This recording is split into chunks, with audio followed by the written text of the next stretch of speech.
I'm Coyote Peterson. Right now we're hiking in the southern swamps of Texas, which is home to two different water snake species. One is venomous and one is not. If your life depended on it, would you be able to tell the difference? Stick around, because we're about to show you.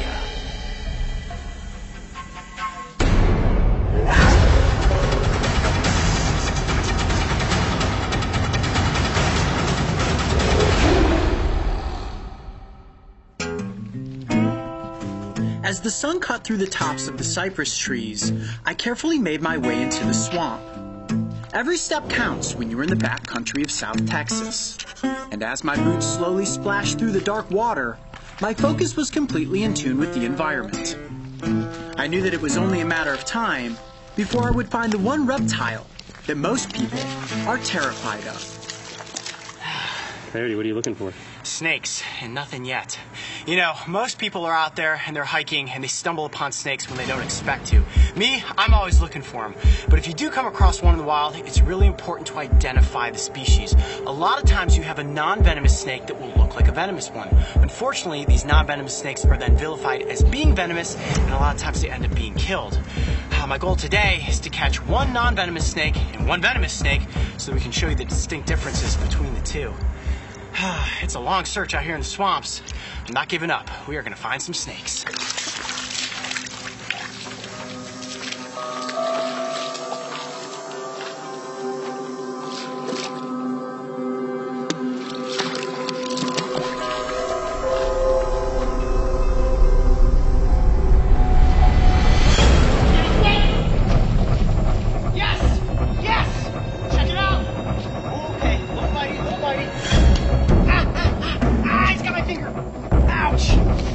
Good news for me though is that this one is non-venomous. Bring up in the light. Check that out. That is a broad-banded water snake. Woo! Okay, that is half of the equation right there. Watch your GoPro. He's trying to bite you. Well, that's the safe one. Now we gotta find the moccasin. Woo! Awesome. Man, definitely got my thumb.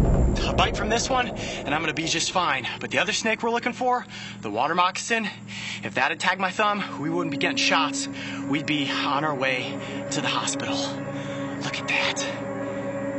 Let me get a little closer to the camera there. Oh, he's bitey. Beautiful snake.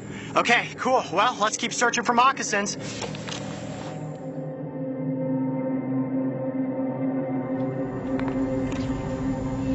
Not want to do is just accidentally step on a venomous snake. This is definitely moccasin territory.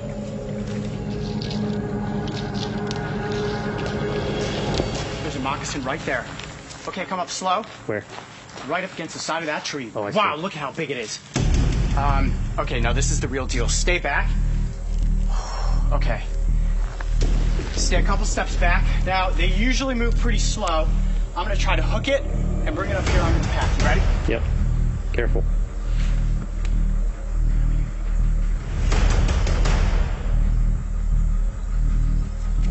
Oh. Start moving.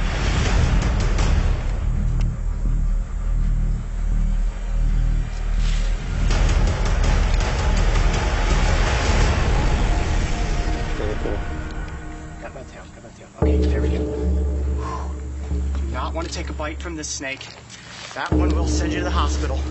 Okay, bringing it up on the path here. Wow, okay. Ooh, rattling the tail a little bit. That is a defensive sign. Okay. It should just stop for us. Come here. There we go. All right, what we need to do now is just get the snake under control so that we can get it up close for the cameras. Let me move it back a little bit here. My nerves are going. Just looking into the water there, and that's how well these things camouflage. I just saw it out of the corner of my eye, just an obscure shape up against that cypress. And that's what these snakes will do. You don't often see them just slithering about like you would a water snake. They'll often be just like this, curled up in a ball somewhere, trying to stay camouflaged, trying to stay away from any potential predators. And then again, if you were going to try to eat this snake, you better be quick, because if you're tagged by those fangs, you are going to be in a world of trouble. Now this is a water moccasin, but they are famously known as cottonmouths. And watch this. I'll get the snake to open its mouth. and you'll see that white throat. Look at that. That is a defensive. Oh, see, look, you got the tail going now too. You see that?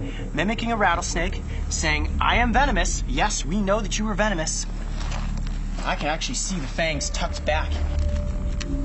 Whew, I am dripping bullets of sweat right now. Let me back up a touch. Okay, well, perfect. We have the two snake species that are indigenous to this habitat, a water moccasin and a broad-banded water snake. One venomous, one that is not. Stick around and we'll show you which is which.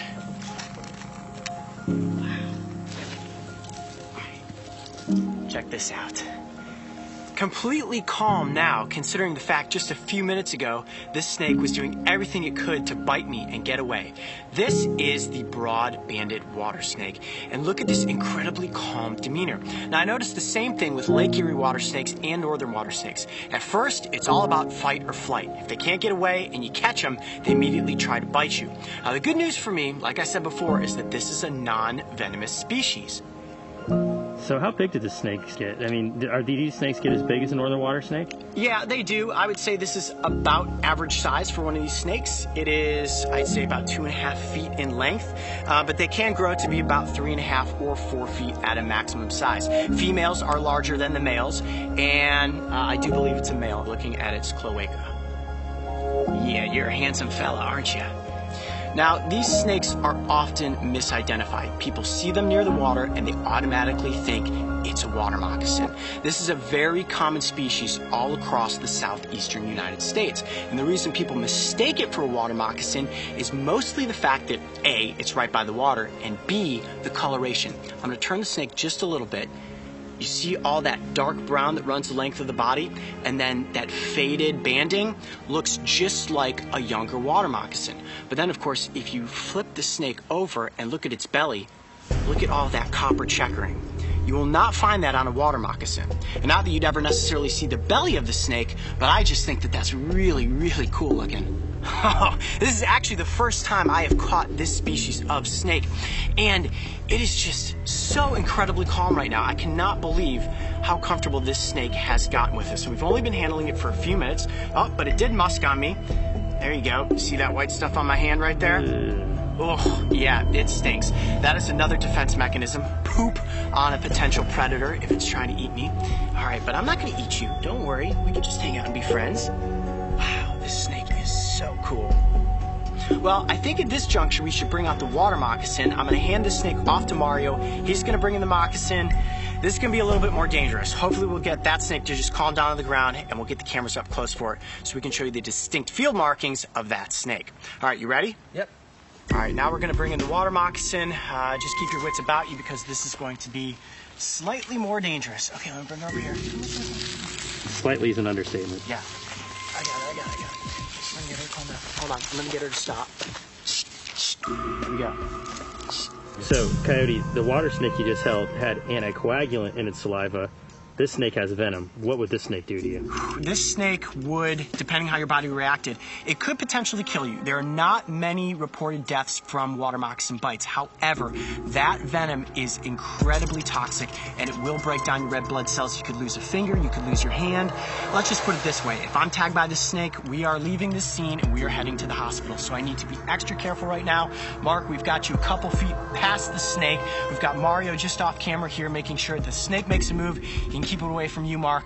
But other than that, if we just stay calm and collected just like this in front of the snake, we should be just fine. You see the snake's not trying to flee. It's just keeping itself low to the ground. Its body spread. Look how wide and girthy that snake is. Now, these snakes, like the banded water snakes, are aquatic. However, they do not dive down underwater to hunt. You will see them occasionally moving from pocket of water to pocket of water, but they usually are hunting on the embankment. These snakes do not have rattles like rattlesnakes, and they rely on their camouflage to keep them hidden. A lot of times people will be walking down a trail, you accidentally step on the snake, and that's how you were bitten. This snake has no interest in chasing or hurting humans. If you just admire this animal from a safe distance, you're going to be just fine. Okay, so the most important part of this episode is that we want to show you a comparison of this snake next to the broad-banded water snake. Now, to do that, I'm going to have to get the water moccasin under control, which means I'm going to use my snake hook to gently pin its head and then pick the snake up. Mario's going to bring in the broad-banded water snake. We're going to put them side by side and show you the distinct field marks so that you can properly identify these snakes if you ever come across them in the wild.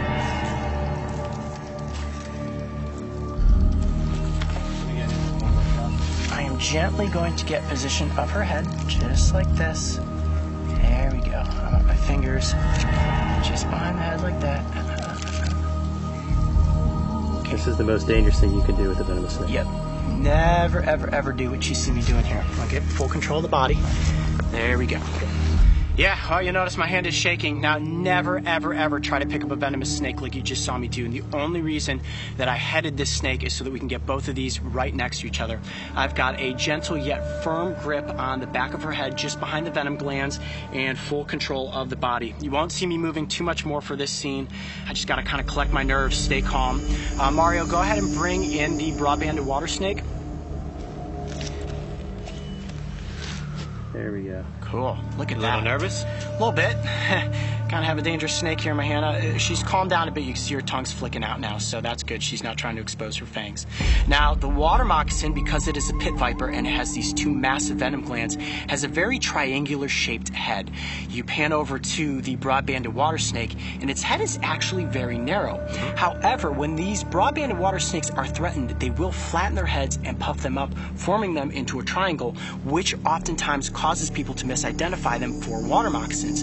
It's good news for the snake if it drives off a predator, but it's bad news if that predator is a human, and then unfortunately that snake usually ends up being killed.